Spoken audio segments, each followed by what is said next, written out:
All right, here we are with our fourth and final episode of our series with Alex Markov. Alex, I'm just going to jump right into the first question for this episode. Compliance for MSPs used to be something that you could run once a year or once every 6 months, but now it really feels like this ongoing, almost daily sort of need. How do you think a mature MSP should go about handling that without burning out their team of, needing to update things all the time and be aware of everything that's happening across each client that they're working with? Yeah, so I think as a lot of my answers it starts with strategy. It starts with doing an assessment and having a full understanding of what tech stack your clients is running, what security stack your clients is running, and what compliance they're required to be adhering to. And one of our questions on any compliance verticals on our strategy overview assessment is, who's your compliance partner? Who's your compliance champion? Do you have a compliance process?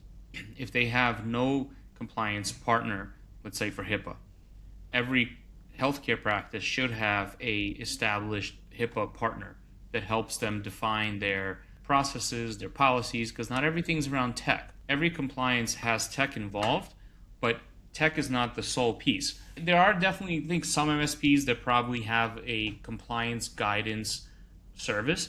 I would probably argue that it's kind of like going to a diner and trying to get good steak. I think that if you want to get a good steak, you should go to a steakhouse. An MSP that's providing full-blown compliance guidance services is not going to be as good on just the policy concepts as a company that just specializes in that. So creating a partnership with a compliance-based company that can help build that out. So then that works parallel with the VCIO QBR type process, where on the VCIO process in strategy overview, you have the full picture of everything the client has, and then you have the compliance partner that helps guide them down the pathway, whether it's SOC 2 or any of this stuff. And then the strategy overview report acts as a very great assessment tool to just show them that they have a SOC, an MDR, a SIM, right, an ITDR, a lot of acronyms, but all those are really key for compliance clients. Besides like some of those foundational things, it's not that complicated. You add encryption, you add email protection, you enforce MFA, and then there's the policy side. And then the other thing that I missed is making sure that your actual Office 365 and tenant policies are properly defined. So every MSP needs a partner for that. So whether it's SIP or Enforcer are the two big ones out there that can help standardize all of their Office 365 and SharePoint policies across all their tenants. Yeah, I think it makes a lot of sense for someone to find an expert in compliance to work with. We've seen, I'm sure MSPs get this much more than we do as a marketing agency, but even we see clients sometime coming to ask us if they're compliant with a privacy policy, like California's privacy policy. And we can say, well, we can help with the website portion of that, making sure you have a cookie consent tool, a proper notification on your website, all that kind of stuff. But the privacy policy covers way more than just your website. And we can't say that your business is now compliant with the laws. There's more than just the technical aspect of it. There's how you retain your data. It covers employee data too, which we have no access to, all this kind of stuff. So I think that's a great guideline. Like, there's sort of MSPs might be in a position to offer some best practice advice, but also with a caveat of, we're not the experts. We're not like a legal authority in this field that's going to guarantee that you're compliant. We'll just help you with a portion of that compliance where it overlaps with your tech stack. And there's might be more beyond that where you're going to need some outside help as well. Yeah, the MSP will identify, is there a need for a compliance partner? And then do all the technical components of that, which is the compliance partner you shouldn't also get technical work from your compliance partner. Mm-hmm. I've seen that as well. And where a compliance partner will say, yeah, we can install endpoint protection or SOC and something like that. But if they're just installing SOC or SIM, but that SOC and SIM is not integrated to their ticketing portal, they're not integrated to their alerting system, it's not integrated into their overall SOC, and it's like the tech company can't touch it, the MSP can't touch it. That's not a great solution either. So in my opinion, compliance guidance companies should do that, and then MSPs should do that as well, and then they should specialize and do their things well. Yeah, that makes a lot of sense. Alex, kind of looking at winning a deal with a client as an MSP that's, in a very high compliance vertical like healthcare, finance, or legal, what have you found to be the most effective in order to win a deal? And how important was compliance on that? And sort of just the final portion of this question is as well, or what you wish you had known before in the past when pitching to this type of client? I mean, there's definitely some players in the market in finance and healthcare that are not compliance oriented. You almost don't want those clients because they're structural risk to your business.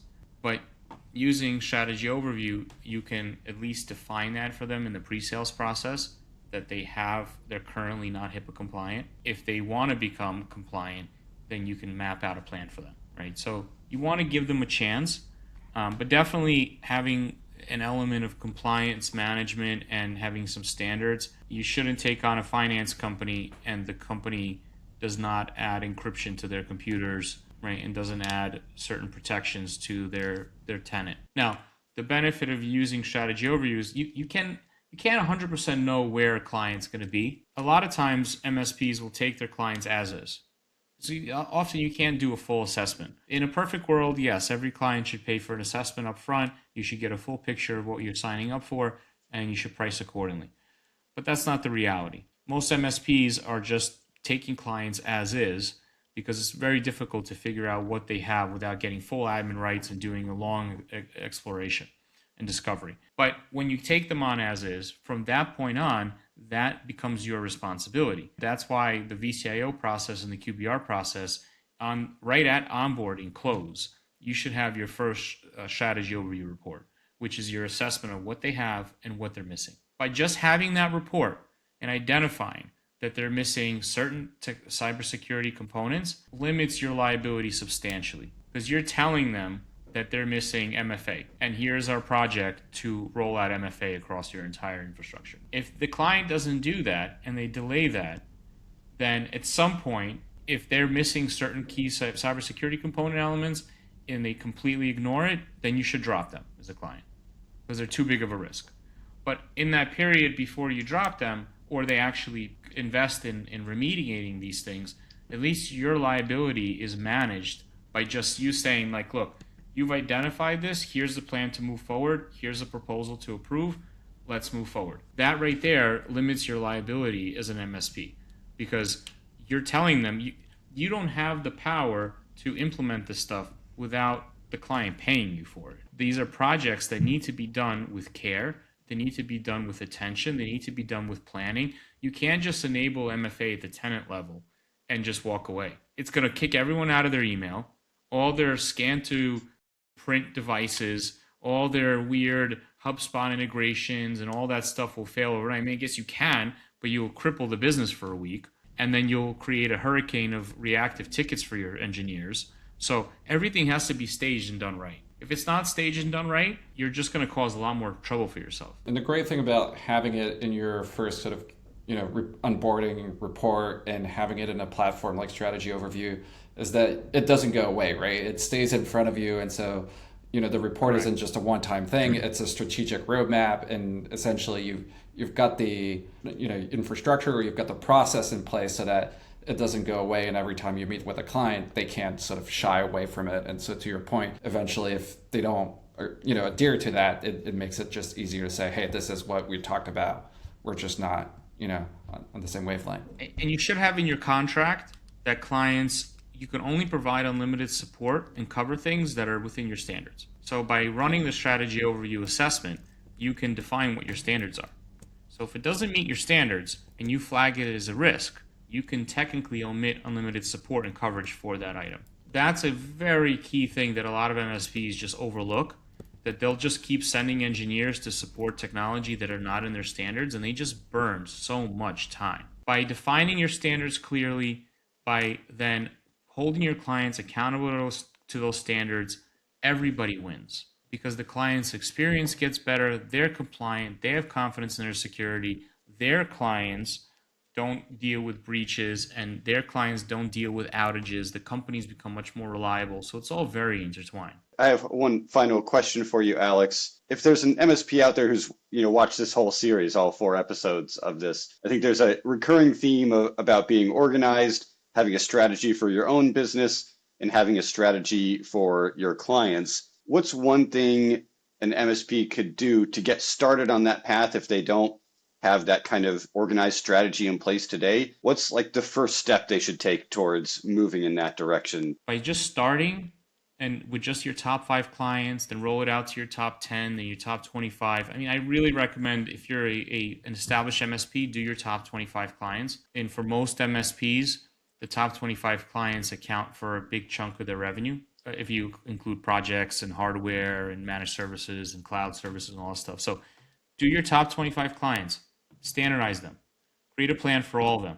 Once you're on that path, I can't even imagine running an MSP without a VCIO tool and without a plan for each client. It would be like a living nightmare because you have no control over what your clients have. And then you're not painting a plan for them. I think that's what a lot of MSPs, they're still doing it in the old school way of not doing VCIO strategic planning. And then there are a couple of other platforms out there that I think are vastly overcomplicated. We see people come from other platforms to Strategy Overview, and they have been delivering VCIO services for years. But when you ask like what percentage of your clients actually have gotten a QBR and at least once a year, how standardized is your tech stack? The answers are really poor. So by using Strategy Overview, you can be consistent with all your QBRs and you can standardize, especially your fundamentals across all your clients, which is a magical impact on the overall, the health of the MSP. Well, thanks so much, Alex. I think if there's kind of one sort of short takeaway from this is, keep things simple, standardize as much as you can, and stay organized as well in order to keep growing and remain profitable. So thanks so much for sharing all of this with us today. We'll be sharing your information in the description as usual. Hopefully speak to you soon. See you guys soon. Thanks, Alex.